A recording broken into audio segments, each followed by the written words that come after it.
Yes, yes, yes. What is up? What is up, MCR family? Second show of the day. Go for the trifecta on Trending Now Network later. We're obviously going to break down UFC 258, Kamaru Usman, Gilbert Burns, which was a surprisingly quick and chaotic fight. I mean, I was about to say a surprisingly competitive fight, but I think most people thought Gilbert Burns could have some success. And success he did have, obviously, hurting Kamaru Usman relatively early in the fight, dropping him, and then obviously getting knocked out later on in the third round. Third round? Yes, third round. My bad. In the third round. And Kamaru Usman, what can you say? For one, the guy has shown us numerous times now that he can take a shot and come back from it and recover. So I think the idea that any guy come in here and just knock out Kamaru Usman, I think is a little bit overstated. That he has such a striking deficiency of any sort. And also, I think it's something that needs to be stated off the top is that Kamaru Usman's jab is perhaps the best jab in MMA, in the welterweight division history, including GSP.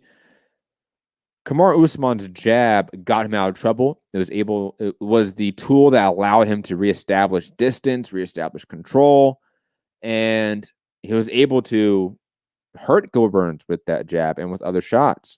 And obviously finished it up with ground and pound after the fact. But Kamaru Usman clearly showed that his deficiencies, while there, like I think people know that he is not the best striker in the world. And for whatever reason, people thought that he wasn't the better grappler in this exchange as well, though maybe that question mark is still there, but I would argue it's not because Kamaru Usman defended, I want to say, every takedown from Gilbert Burns and stopped them all, clearly showing a grappling dominance there as well. Kamaru Usman's deficiencies are ones that clearly don't hinder him from having dominant performances, from having effective striking, powerful striking, damaging striking, and obviously, control the grappling exchange with someone that is as highly touted on the mat as Gilbert Burns. Kamaru Usman is, I think people are maybe finally realizing it, but Kamaru Usman is perhaps the best welterweight champion in UFC history. That includes, obviously, Georges St. Pierre is one of the best fighters of all time. And I think if you add his entire career, maybe Georges St. Pierre obviously has a higher legacy, of course. His just stardom and his ability to bring an entire country into the fold of MMA, of course. And it beat a lot of people's favorites. His run was fantastic. But Kamaru Usman just cleaned out the division. I don't think people understand that. He hasn't cleaned out multiple generations of the division like GSP did, but he just cleaned out the division. And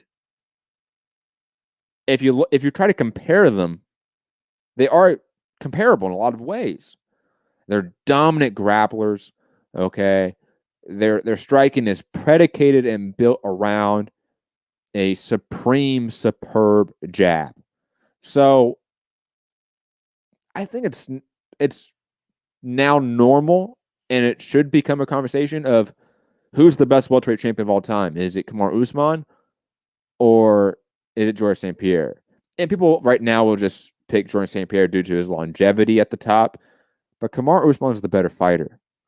I think people are going to realize that sooner or later, that Kamaru Usman is a pound-for-pound level fighter, the best grappler and wrestler in MMA, and his striking is not perfect, but clearly he has fine-tuned his striking enough to be a devastating striker against grapplers, at least.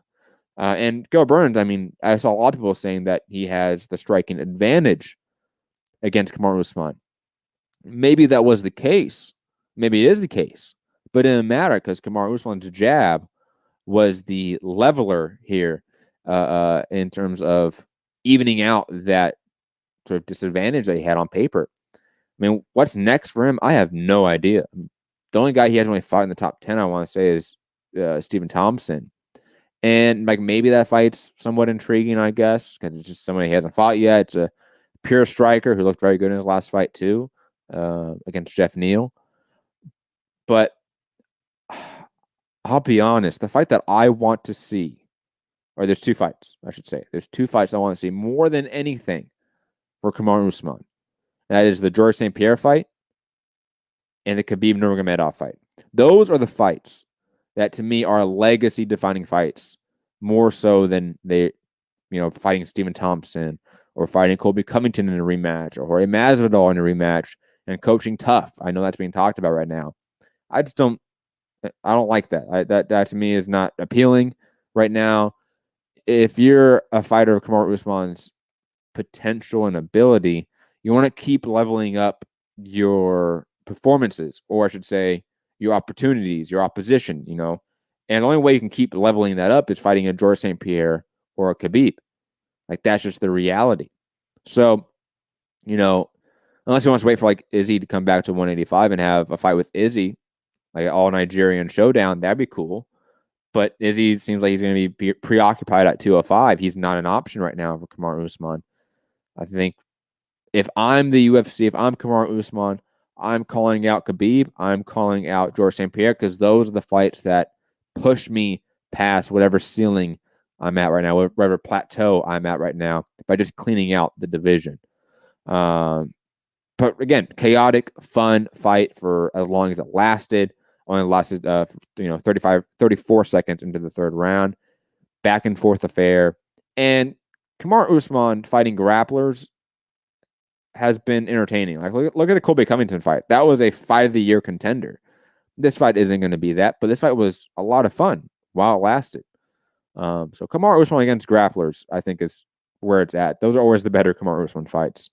I'm not going to belabor this point. Also, just want to remind everyone listening right now that I'll be live again later today reviewing the Fred Hampton movie on our other channel, Trending Now Network. If you want to find that channel and that show, go to our homepage on Mixed Combat Radio on YouTube. It's at the very top. You cannot miss it. Also, housekeeping news. Also, we just did a show, obviously covering the boxing content that happened this last weekend, all the boxing news. So go check that out. Hit the like button, share the show, all of that fun stuff. Moving on, the co-main event, Alexa Grasso versus Macy Barber. Alexa Grasso was able just to outpoint Macy Barber on the feet, was able to keep the distance, keep the range, control those things, and that allowed her to win. Macy Barber is just not a truly elite level fighter. She's not someone that's going to be a champion in my mind. That's just not going to happen. Especially with Shevchenko at the top. That just is not the case. But then again, no one at 125 is most likely going to beat Shevchenko except for a Jessica Andrade at 125 or something like that. Next fight on the card, Kelvin Gastelum defeating Ian Heinisch. Kelvin Gastelum, first off, going back to his wrestling and grappling roots, I think that was the smart move for him, especially since Ian Heinisch was talking a lot of shit about Kelvin Gastelum's wrestling ability and saying that he was the better grappler. I thought it was cool to then out-grapple the guy that was talking a lot of shit about your grappling. Makes sense. And also just a performance he needed. The guy hasn't won a fight in, I think he said, 3 years? So, he needed one. And Ian Heinisch is a top, 20, 25-ish middleweight. So I think it was a completely serviceable win that Kelvin Gastelum needed, though he didn't show us anything that was a new wrinkle to his game, a new development to his game. It was definitely going back to the roots of his game. Ricky Simon defeating Brian Kelleher in a fun back-and-forth fight. Julian Marquez defeating Makai Pitolo. Anthony Hernandez defeating Vieira. Bilal Muhammad defeating Diego Lima. That was a fun fight. Bilal Muhammad, his boxing is top-notch. Even though he is not going to be a top 10 fighter ever, in my opinion, his boxing's really it's quality for MMA. And I always enjoy watching Bilal Muhammad fights. Absolutely. Poliana Viana defeating Mallory Martin. That was a fun fight as well, though the telecast was talking about stories that happened years ago with Viana. That was odd. Chris Gutierrez versus Andre Uriel. Also another case of the commentary being very odd, talking about their custody battles, their respective custody battles right now, and going like in depth on them. Just weird, just very odd. Commentating from Daniel Cormier and Joe Rogan, and Chris Gutierrez picking up the win as well. Good performance against Andre Uriel. Gabe Green also defeating Philip Rowe. I did not see that fight. Going back to the top, obviously the main event. Kamaru Usman. What I want next from just to round it off. I want him to obviously face Georges St. Pierre and Khabib next. Those are legacy fights. Those are mega fights. Those are super fights. And even though like Stephen Thompson would be a serviceable title defense next, it's not one that gets me particularly excited. Neither did this one. I'll be honest. I know a lot of people in the MMA community were excited for this one. It's just excited for the main event. They were not excited for the pay-per-view because of its lack of depth. But in terms of the main event, it seems like everyone was of the consensus that this was an intriguing main event.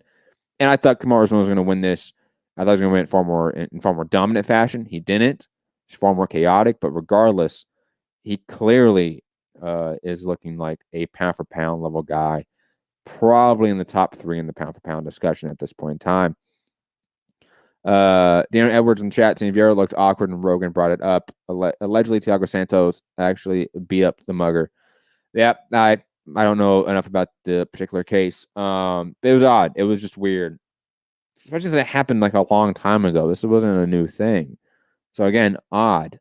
But guys, if you have any other thoughts, comments, topics you guys want me to talk in the on the show before I head out, this will only be a quick stream before I do the Fred Hampton review on our other channel. Now, I thought I would talk about the Gianna Carano story with Disney on that show as well, because that goes more into politics than it does with MMA, of course. Also, just a quick housekeeping note before I head out.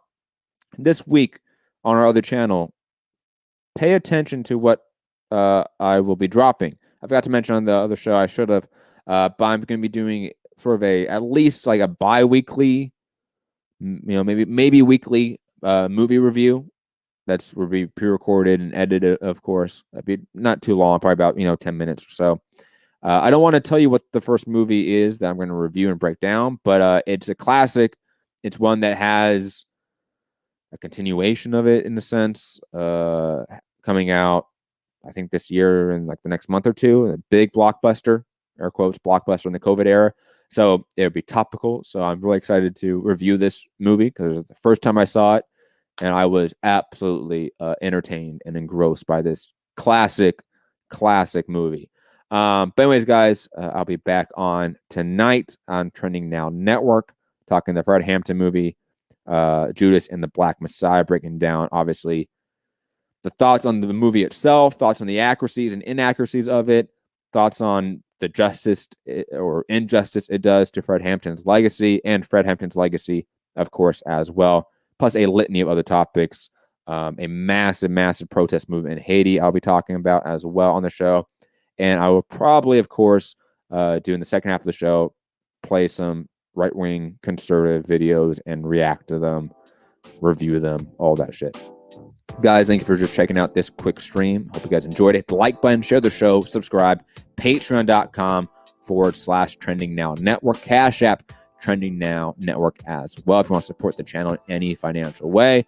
And remember, at all times, fuck the police and free Palestine. Peace.